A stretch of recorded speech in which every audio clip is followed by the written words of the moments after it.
है कि समाज के साथ सबसे बड़ा अन्याय होता है। कानपुर में आज समाजवादी पार्टी की विजय यात्रा की शुरुआत हुई। इस यात्रा की शुरुआत खुद अखिलेश यादव ने की। वाज़ेह हो कि 4 अजला में करीब 190 किलोमीटर का सफर किया जाएगा। कानपुर में समाजवादी पार्टी के राष्ट्रीय अध्यक्ष अखिलेश यादव आज से विजय यात्रा की शुरुआत कर रहे हैं। आप देख सकते हैं कि जिस तरह से ये देखिए ये रथ किस तरह से निकल रहा है विजय यात्रा का।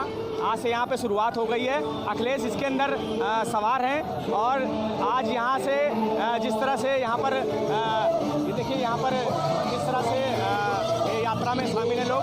ये 4 जिलों से होते हुए ये यात्रा जाएगी और कल कानपुर देहात में समाप्त होगी। इस यात्रा का मकसद है कि जिस तरह से गंगा जमुनी तहजीब को बताना, साथ ही मौजूदा सब वक्त में जिस तरह से महंगाई बढ़ी हुई है, आप देख सकते हैं जिस तरह से ये यात्रा निकाली जा रही है। बिल्कुल ये एक चुनावी यात्रा है। कानपुर से संदीप सविता, न्यूज़ 18 उर्दू।